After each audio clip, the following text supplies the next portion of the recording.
Hello everybody, welcome back to Cure for the Common Game. Today we're going to talk about Olivia, Mobilized for War in deck number 405.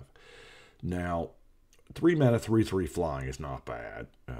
Whenever another creature enters the battlefield under your control, you may discard a card. If you do, put a 1/1 counter on that creature. It gains haste until end of turn and becomes a vampire.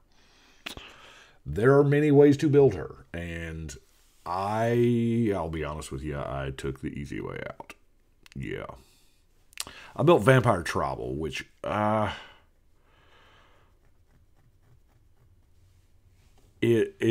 a little bit in here, but it's Vampire Tribal. I mean, it really is. First, let's look at our ramp that we've got. Which we have, of course, a Soul Ring into Talisman, the Locket, Culligan Monument, and a Desperate Ritual. 2 for 3. To be honest with you, that should be a Dark Ritual. Maybe. But let's look at our vampires, and there is a ton of them. We're going to start with good old-fashioned Singular Vampire. You know, it's hard to beat the first. Vengeant Vampire is new out of M19. It is one of those 5, the gift box, I believe. Bishop of the Bloodstained. Loses 1 for each vampire you control. This is, it's a lot like, oh shoot, we'll get to it in a minute, I'm sure. Deathless Ancient, tapping 3 vampires to bring it back to your hand. Each opponent loses 1 life. This is not a bad 1-drop. So somebody's taking 2, whoever you're attacking with it.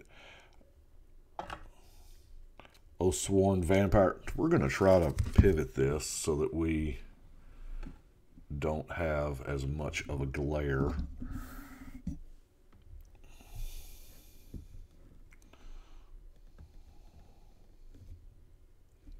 Well, looks like we kind of need that right there, don't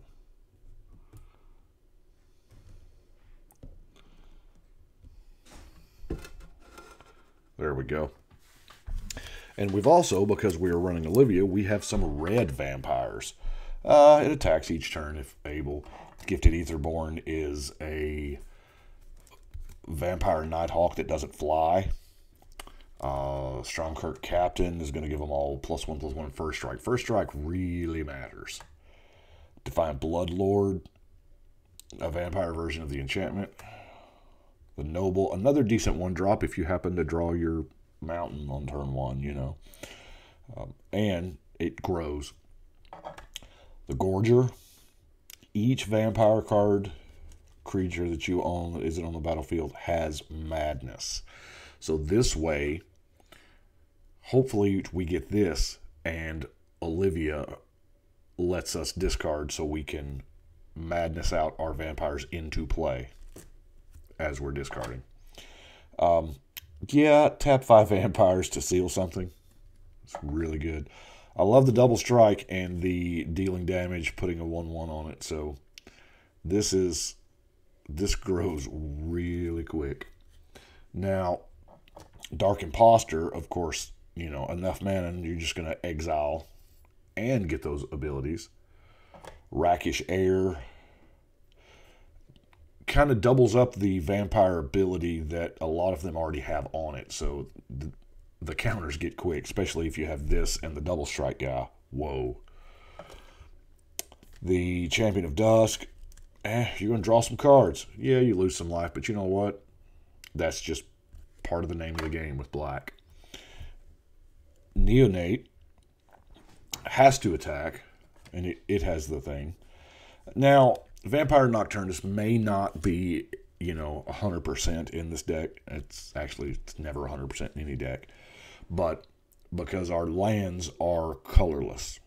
But here we have some red cards, which is also going to throw the mix off a little bit. So, but it's a hardcore Vampire Tribal card, so I felt like I should play it. The Blood Tracker. Really kind of like this one. C18 gave us this. 2 life and a mana to put a counter on it, and then Yeah. When it dies, or when it leaves the battlefield for any reason, even if it's exiled, it leaves the battlefield, you draw some cards. So it's like putting the cards on layaway. Discard a card.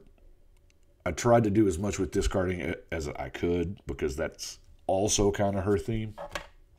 There's the Blood Witch. Flying in Pearl White. That's living the dream. Bloodthirst. Whoa. Now, if you can Bloodlord out there, imagine casting that double strike vampire with Bloodthirst 3. It's exciting, isn't it? Bloodline Necromancer. I mean, we're still not done. We got a lot of vampires to go here. It's a whole... What is a group of vampires? Is it a coven? No. Is it a coven? I don't know. It's been a long time since the Jihad days, or Vampire the Eternal Struggle. There was actually a TV show that was based on Vampire the Eternal Struggle. It was called... Was it Vampire the Masquerade? It's back in the 90s. Y'all help me out. The Vampire the Masquerade? I think so. Crimson Honor Guard. Yeah. You don't have your commander? Take 4. Marauders, of course, put 2 counters on it. And this Joker's got haste. Better have for 5 mana 2/2, right? Kalitas. Removal on a stick. Necropolis Regent. Puts that many +1/+1 counters on it. Ascendant Evencar is kind of a little nombo with our mono red vampires, but he's such a ballin' vampire, and he's so good against a lot of decks. Vein Drinker. It's hard to find a vampire deck to put her in. Well, I guess it's really hard, but what is that? The red mana fight, and then when she kills something, she gets the counter.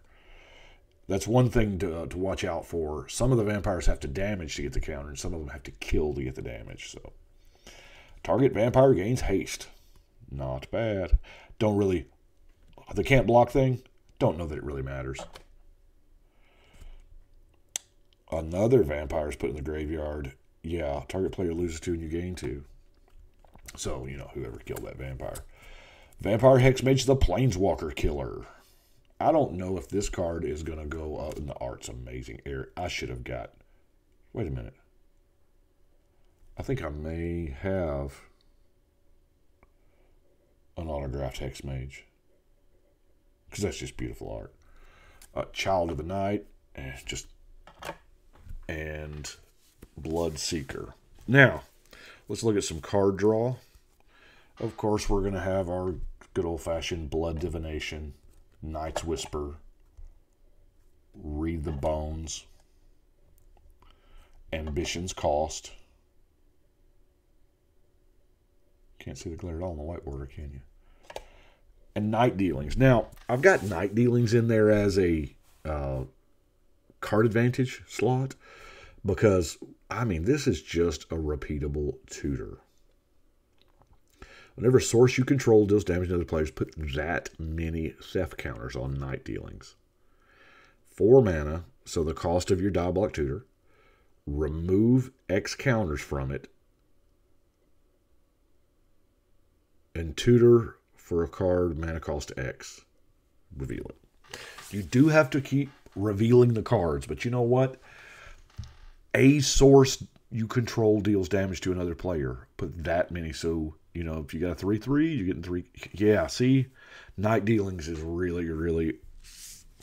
I'll be honest with you, I don't play it in enough decks. And I know there's rats in the art here, but the theme, if you close your eyes and don't look at the art and it's Night Dealings, it sounds like a vampire card.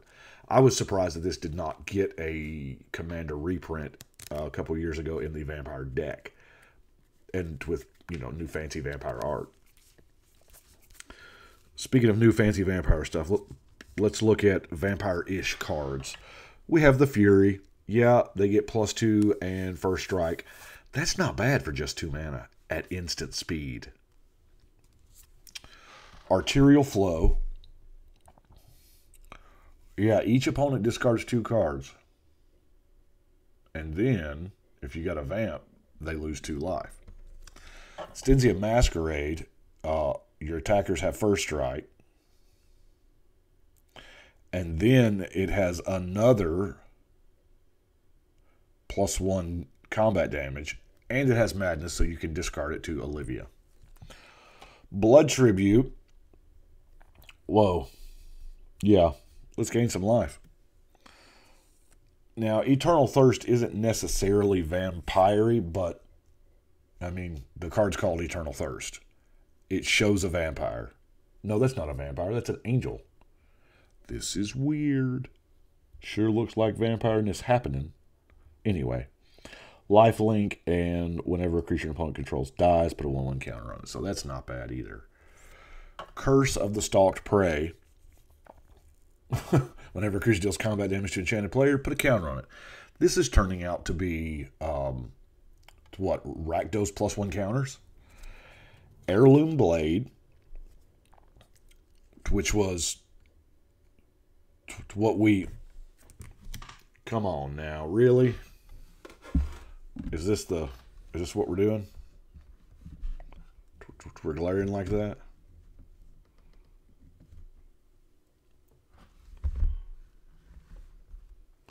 Heirloom Blade, of course, it's gonna equip creature dies. You just flip till you hit another vampire, obviously, and then Stoneforge Masterwork is gonna make a huge one. I guess we've got some removal now. Yeah, we have the good old-fashioned, the Doom Blade, Murder, Dark Withering, mainly because it has madness. Murderous Compulsion, you destroy a tap creature, but it has madness.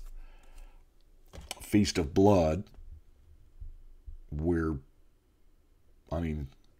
most of the time this is 2 mana, murder, gain 4.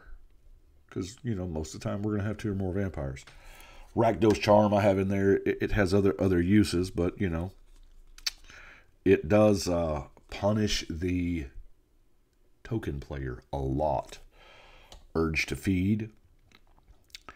-3/-3 to end of turn. And you can tap any number of vampires to put a 1/1 counter on them. So, this being an instant makes it actually playable, I think. Maybe really good, too.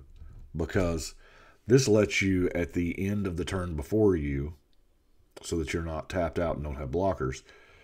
Yeah, you know what? I'm just going to kill your dude because it's a Bob or whatever, and tap my team to put a counter on them. And then untap and take my turn. Disaster Radius. I love Disaster Radius. X damage to each creature your opponents control. So this is not... It doesn't affect your vamps at all. And the higher the mana cost, the better. And Tribute to Hunger, also vampire-ish in flavor but not function. And then we have our non-basic lands. Just the good old-fashioned, there's nothing really amazing here. It's just 2-color lands, an Evolving Wilds, and a Rogue's Passage. And that is what I have got for Olivia Mobilized for War. I realize I probably cheated a little bit with the